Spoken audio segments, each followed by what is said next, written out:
perceptive kid, insightful kid, eloquent kid, still a kid. Sad part about it is, it might never happen at this point. From high school prodigy to NFL superstar, Josh Gordon's journey is one of immense talent and staggering potential. Known for his explosive speed and incredible hands, he seemed destined for greatness in the league. But beneath the surface of his highlight reel plays lay a different story, one marred by addiction and missed opportunities. Today, we'll explore how Josh Gordon's inability to overcome his struggles with the weed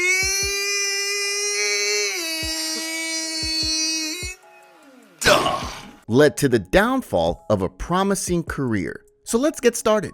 Josh Caleb Gordon was born on April 13, 1991 in Houston, Texas. Growing up in a tough neighborhood, he found solace in sports at a young age. He was the second of three boys, which fostered a competitive spirit among them. His father left when he was just 6 years old and stranded Josh, his brothers, and their mother alone in Houston in an unstable household. Although it's rumored that his parents abused drugs throughout his childhood, Josh himself has never really confirmed this, but given his track record, you can assume he was at least exposed to it. And here's why. Josh started experimenting with marijuana, Xanax, and codeine as early as 7th grade and was kicked out of 2 different middle schools for stealing his classmates' electronics. In a 2017 interview with GQ, Gordon said, "I started using because of a lot of childhood and adolescent trauma-based fear. I don't want to feel anxiety. I don't want to feel fear. I didn't plan on living to 18. I would self-medicate with Xanax, with marijuana, and codeine to help numb those nerves so I could just function every day. That became the norm from middle school to high school." Even with all of the self-medicating, Josh excelled in football, basketball, and track, showcasing his God-gifted athleticism year-round. However, similar to middle school, Gordon didn't graduate from the same school he started. Before transferring to Lamar High School his junior year, he attended Westbury Christian School on a basketball scholarship, but was expelled his sophomore year for smoking weed. Lamar High was a public school in the city of Houston, which was known for its high crime rate. This obviously wouldn't bode well for Gordon, but before he faced any serious trouble with the law, he showcased his talents on the gridiron. His senior year, he was named to the All-District team after hauling in 25 catches for 531 yards and 9 touchdowns, which was good enough to put college scouts on watch. Schools like Texas Tech, Missouri, and Nebraska were all heavily interested, but all that changed when he was arrested for credit card theft during the spring of his senior year. He was sentenced to 35 days in prison and subsequently released on parole, which included restrictions requiring him to remain in the state of Texas. Because of this, Gordon committed to Baylor University under head coach Art Briles. After a forgettable freshman year with just 1 catch, he turned things around as a sophomore. Or did he? Sure, he went off for 42 catches, 714 yards, and 7 touchdowns, but a late-night Taco Bell run during the middle of the season almost derailed everything. Gordon and teammate Willie Jefferson were arrested after police found them asleep in his car in the drive-thru at 2 a.m. After a quick search of the car, they found multiple bags of marijuana, and both were charged with a misdemeanor. This was Jefferson's second offense and was immediately kicked off the team. But luckily for Gordon, his charges were dropped, and after a slap on the wrist, he finished the season out.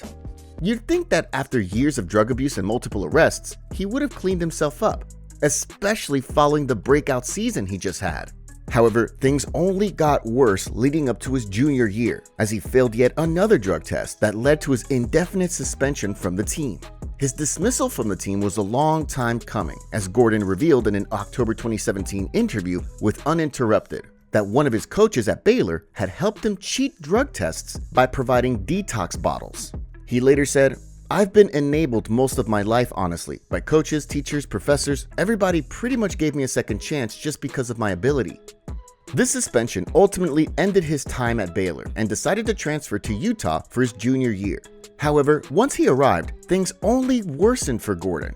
He mentioned in a different interview with Sports Illustrated that this is where he tried cocaine for the first time and was popping an Adderall daily. Gordon thought about entering the 2011 supplemental draft and opt out of his junior year, but he ended up missing the deadline.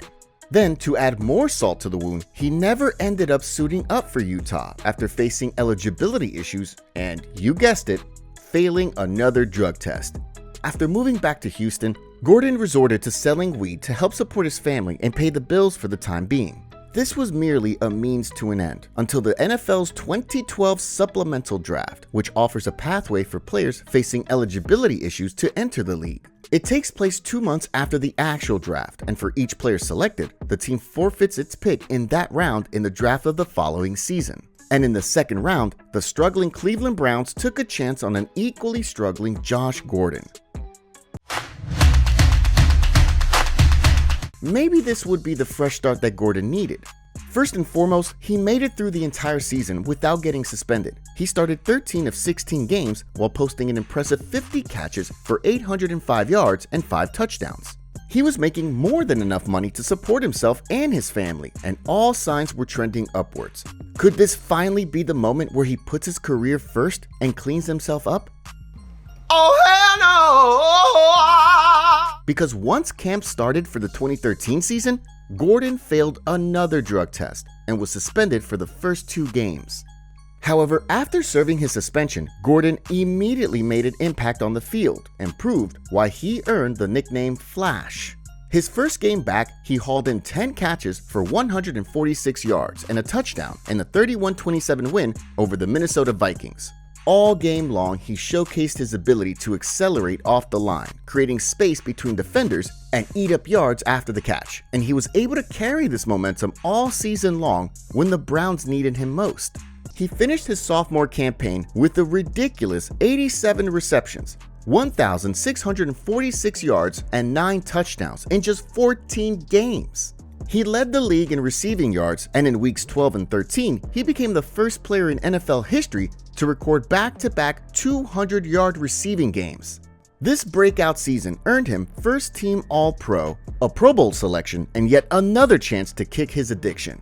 But as the saying goes, all habits die hard, and Gordon would continue to lose battle after battle with his addiction over the next several years. Prior to the start of the 2014 season, Gordon was arrested for a DWI in Raleigh, North Carolina. According to police, he was pulled over just before 3 a.m. for driving 50 in a 35 with a BAC of .09, which is .01 over the legal limit.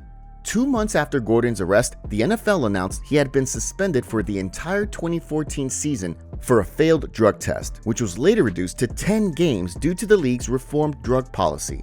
However, he only played in 5 games instead of 6 after being suspended again for the final game of the season for missing the team's Saturday walkthrough. Gordon said in an interview with Uninterrupted that he stayed out late the night before and didn't wake up until 10 a.m. after blacking out. This suspension was essentially the beginning of the end for Gordon, as he missed the entirety of the 2015 and 2016 season. Let's take a look at the timeline of the next few years to give you an idea of how addiction can literally take over your life. 2015.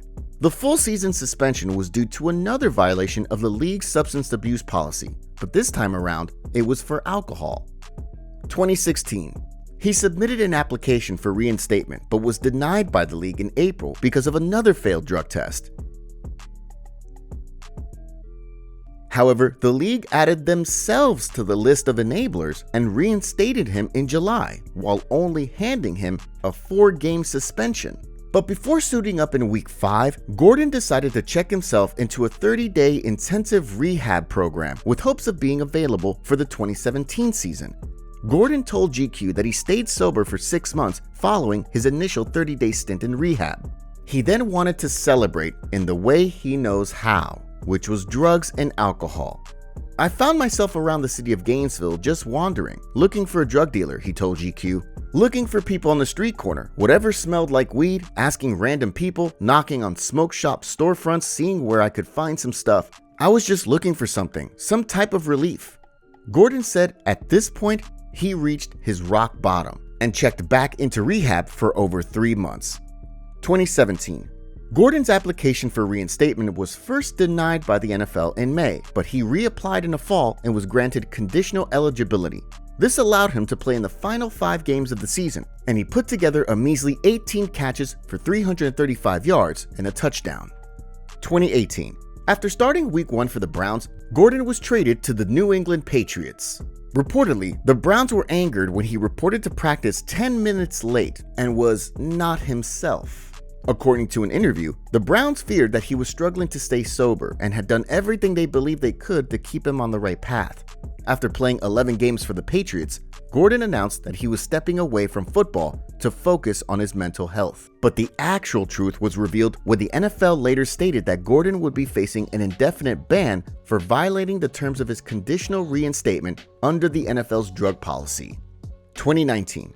Miraculously, Gordon was once again reinstated and was available for Week 1. After playing the first 6 games, he was placed on injured reserve with a knee injury and was waived a week later by the Patriots. The Seattle Seahawks scooped him off waivers a day later, and he sat out the next 3 games while still rehabbing his knee. With 7 games remaining in the season, Gordon was ready to take the field with his 3rd team in 2 years. After making it through the next 5 games, he was suspended indefinitely for the final 2 after violating the NFL's policy on PEDs and substance abuse.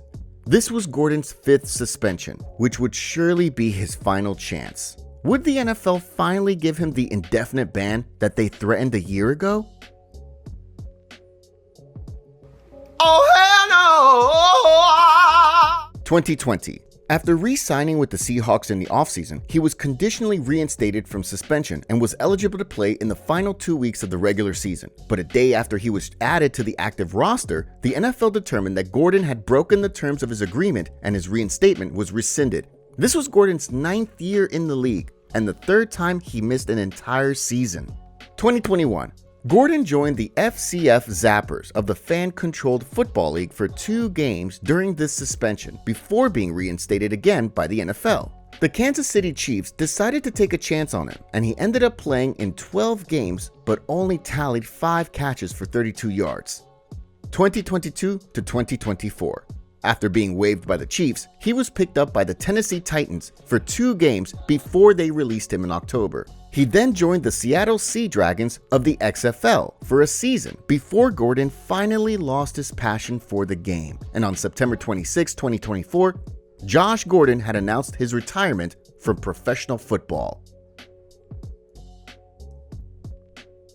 Josh Gordon's story is a complex one, marked by extraordinary highs and devastating lows. Despite the talent he displayed on the field, Gordon's career will forever be remembered as a cautionary tale of how addiction can derail even the most promising paths. His journey through the NFL was filled with repeated suspensions, second chances, and short-lived comebacks, each one met with the hope that he would overcome his struggles. Unfortunately, time and again, his demons proved too strong. And what might have been an illustrious career ended as a story of unfilled potential.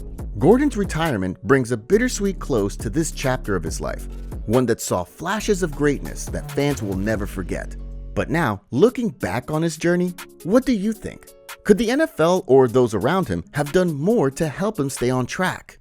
Or was his destiny ultimately in his own hands, shaped by the choices he made? Do you think players like Josh Gordon, with undeniable talent but significant personal struggles, should receive more structured support from the league? Let me know your thoughts in the comments, and let's discuss how the world of sports can better support athletes facing similar battles.